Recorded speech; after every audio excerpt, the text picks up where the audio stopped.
I heard a funny story about economics that goes like this. If an entire country were an airplane, economics would be like the airplane's engine, one of the most troublesome, complex, and intricate parts of the plane. But that's not the biggest issue. The biggest problem is that everyone on board, including the pilot, flight attendants, and passengers, thinks they understand how the engine works and tries to have the mechanics fix it according to their own ideas. In reality, economics isn't that complicated.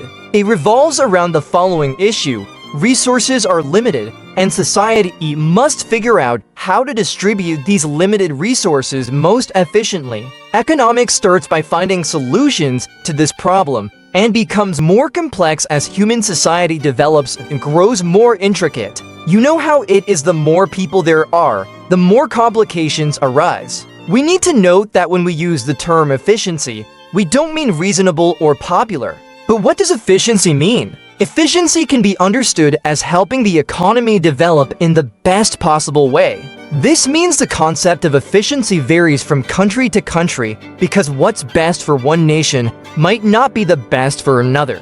For example, in a previous article on Reddit, I discussed a policy in Sweden that prioritizes efficiency over reasonableness by imposing higher taxes on wealthy individuals who commit financial fraud. Poorer individuals committing the same offense pay less. Clearly, the wealthy might feel this is unfair and discriminatory. However, the Swedish government does this to reduce the wealth gap and distribute resources more effectively within society. However, this isn't a common scenario.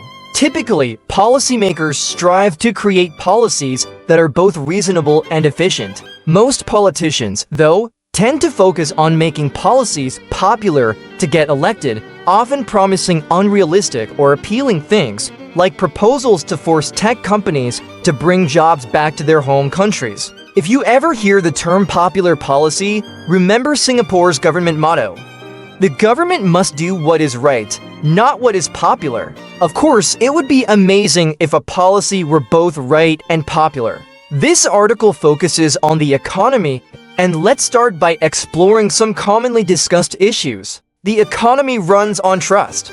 No, this isn't a sarcastic remark, it's a statement. Surely, many of us know someone who always says that society no longer trusts anyone, that business must involve deception to be profitable, and that being honest in business only leads to losses. Then you open a major news website to read an article about fraud and feel pessimistic about society, thinking that being honest only leads to losses. But cheer up! In reality, honesty among people has helped create the modern society we live in today. It's the trust people have in each other that has built a prosperous society. Let's delve into this issue by looking at the history of banking.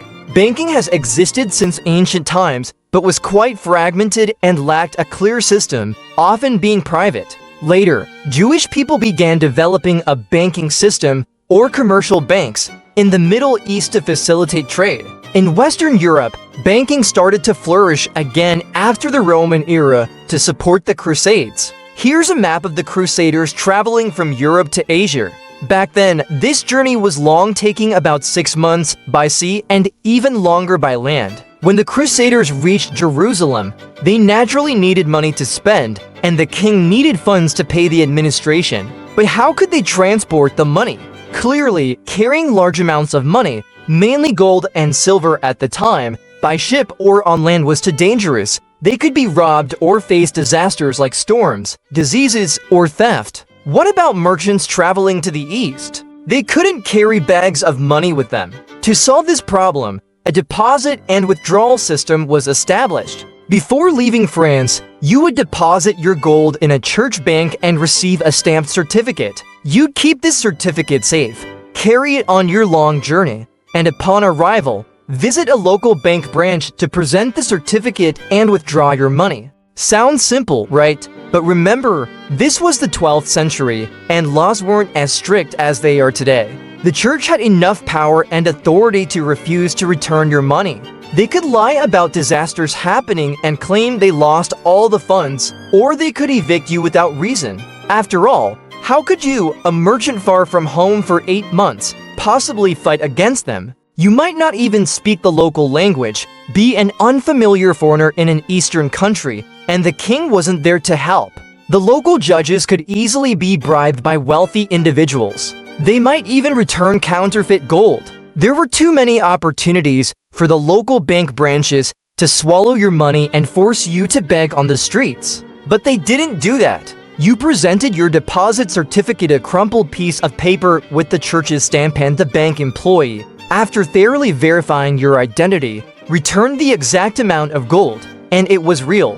They didn't deceive you. Thanks to this honesty, the system gained the trust of users, kings, and officials, allowing it to exist for over 100 years until the Knights Templar were disbanded in 1307. That's how the banking system started. It began with bankers building a reputation to reassure their customers to deposit money. Just over a century ago, the biggest concern for depositors was whether they could withdraw their money. Now, you can deposit money comfortably without worrying much. Instead, you're usually concerned about whether the interest rates on your deposits are increasing.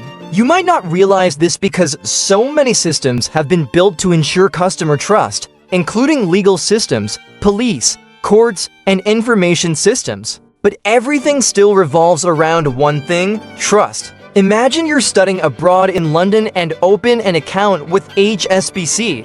You deposit $100,000. But why would you trust them with your money?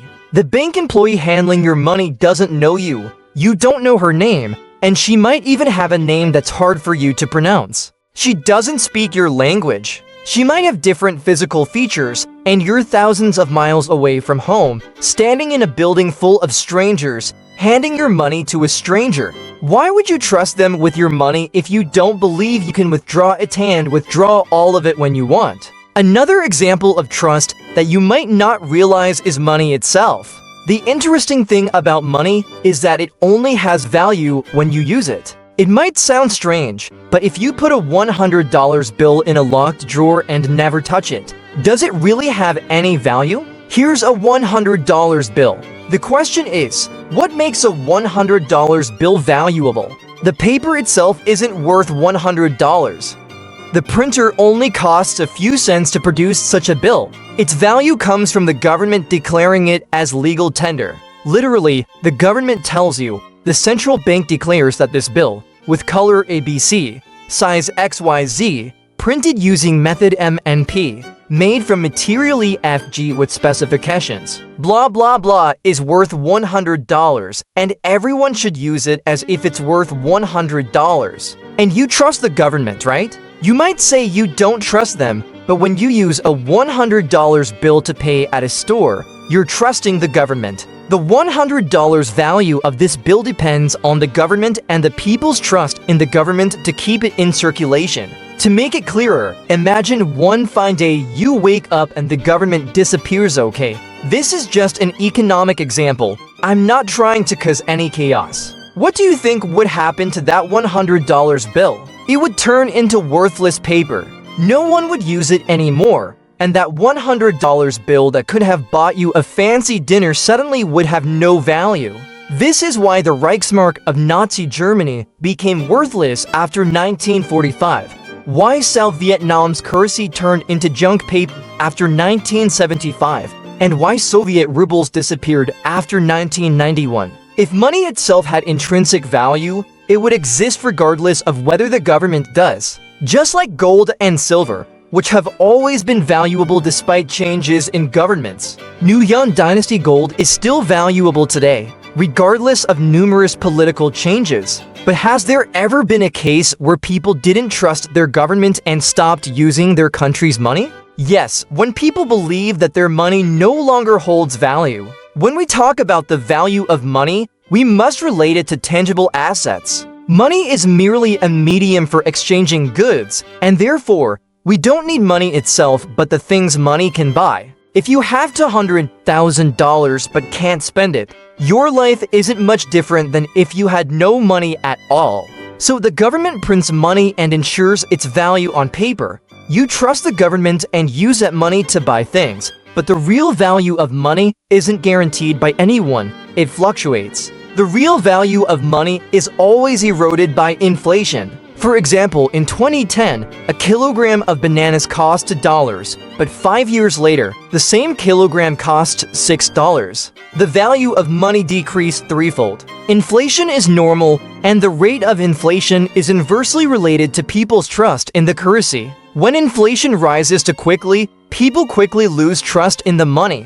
This happened in Zimbabwe about 2 decades ago during their hyperinflation crisis. Inflation soared to 79.6 billion% in 2008, leading to the abandonment of the Zimbabwean dollar in favor of foreign currencies like the US dollar and the South African rand. People rushed to convert their local currency to more stable foreign currencies, causing the local currency to become virtually worthless. During that time, the Zimbabwean dollar depreciated rapidly, and everyone rushed to convert their dong to USD. Because money is a face of the government, this implicitly means that people trust the American government more than their own government, no offense intended, just economics. For example, in 2010, $5 could buy you 10 kilograms of rice, but by 2011, the same 10 kilograms of rice cost $15, while still only costing $5 in USD. So would you hold USD or the local currency?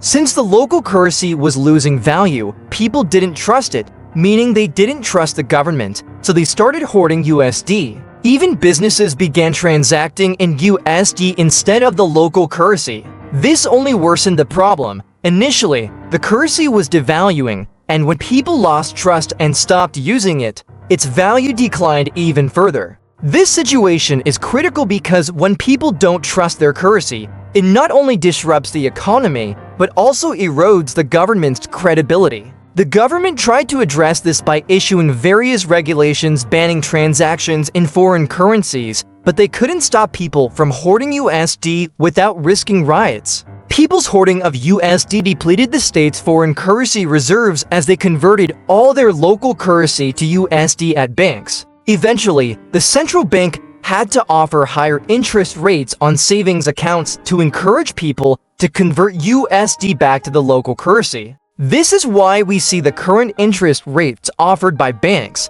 such as Bank of America in January 2017. As you can see, trillions of dollars flow in and out of the global economy based solely on 2 words: trust. Trust in the legal system, social institutions, technology, and each other. This is true everywhere, even in the criminal underworld or drug trade. If drug lords don't trust each other, they'll resort to violence to settle disputes, weakening each other, as seen in Mexico's drug wars. So when someone tells you that big corporations are all about scams and theft to get rich, or that wealthy nations only use deceitful tactics, understand that they don't grasp what the economy is based on. The issue of public debt. Public debt has attracted a lot of attention in recent years, especially during the Greek debt crisis. This issue spread rapidly when images saying each person currently carries a debt of $10,000 were widely shared on social media, and articles about the pressures of public debt have been appearing consistently over the past 2 to 3 years. These articles revolve around the public debt ceiling of 65% of GDP, meaning if the economy has a total value of $100 billion, the national debt is $65 billion, and whether the debt ceiling should be raised. You can read one of the latest articles on this topic here on Forbes. But why are people worried about the public debt ratio being only 64 to 65% of GDP, while countries like the United States have a public debt equal to GDP at 106%, Belgium at 105%, Singapore, the second richest country in Southeast Asia, at 111%, and Japan at 237%. Yet they're not worried about defaulting? First, we must understand that debt is also part of a country's assets. If you study accounting and know about accounting formulas,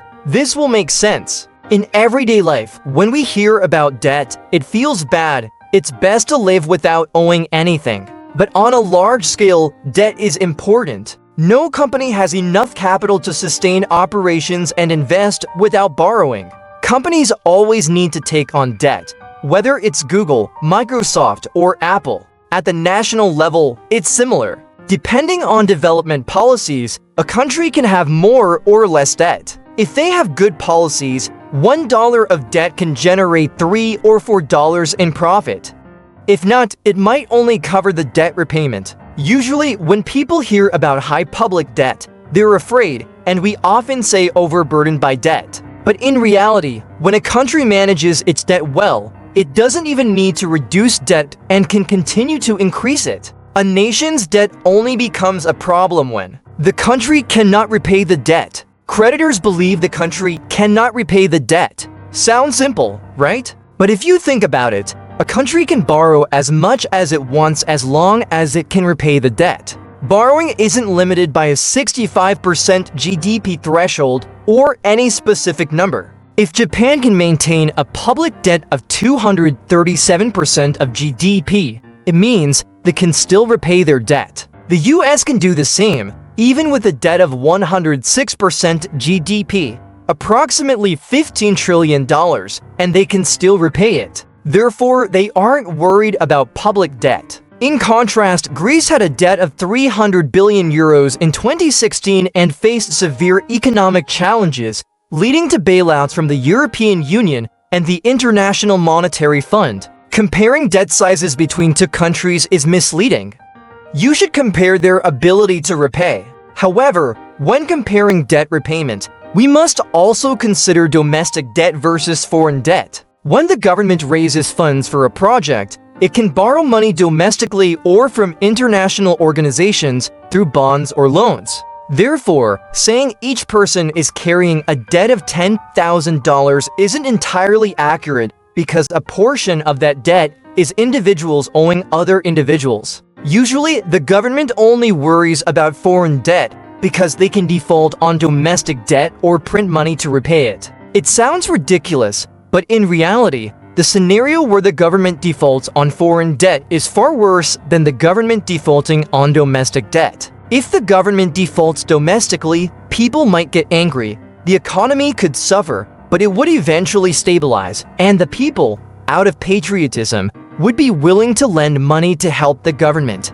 However, with foreign creditors, the government can't simply print money to repay debts because it has to pay in foreign currencies. So the government must find ways to repay. If the government defaults, it will hardly be able to borrow in the future, meaning there would be no money to build subways, ports, roads, or hospitals. The sad part is that in some countries, the government primarily owes foreign creditors and owes very little domestically. Moreover, the government's debt calculations are somewhat evasive, excluding state-owned enterprises' debts from public debt even though the repayment obligations of these enterprises, like certain national airlines or utilities, are effectively the government's responsibility.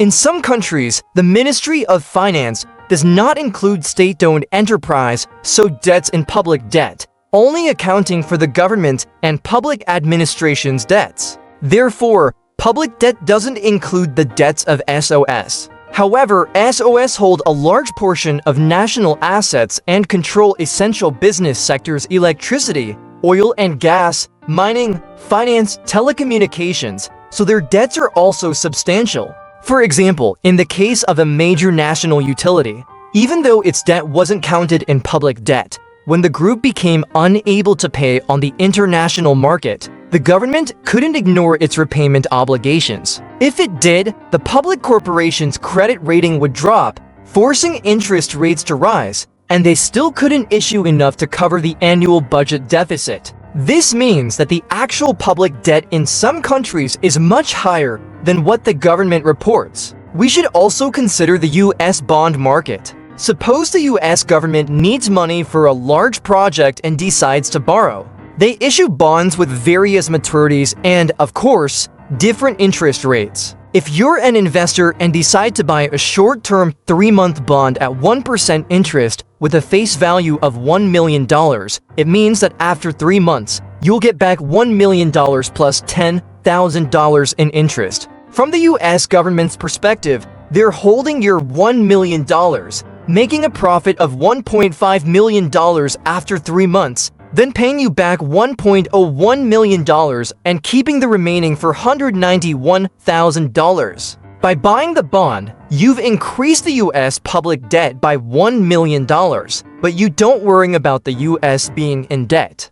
You just care that you'll get your $1 million plus interest back. As long as borrowed money generates profit, the US government doesn't need to worry about the amount of debt. The US bond market is extremely attractive because the US government has a high credit rating, allowing people to confidently buy long-term bonds without fearing they'll lose money. This is why businesses and foreign governments, including countries like China and members of the European Union, invest trillions of dollars in US bonds, contributing to the growth of US public debt. Therefore, public debt in the US isn't a burden on the country. It indicates the attractiveness of its financial environment. According to the US Department of the Treasury, Country X holds at least $12 billion in US government bonds. The debt the US owes to us increased by 3.5 times from early 2012 to late 2014. Country X is currently among the top 50 largest creditors of the US. In reality, how much a country lends to the US reflects the country's strength more than being a burden on the US, thanks to the status of the US dollar as the world's primary reserve currency and the stability of its economic and political systems. The US dollar has long been the main reserve currency globally. Additionally, even though the US national debt was $18 trillion in 2015, half of that, over $9 trillion, was domestic debt, meaning Americans owed each other, and only $9 trillion was foreign debt. Therefore, Americans aren't worried about defaulting. In 2014, foreign debt accounted for only 34% of the US public debt, with the remaining being Americans owing each other. Looking back at economics, unlike Marxist economic theories, Western European and American economic schools focus more on resource distribution and view human history as being shaped by resource distribution activities,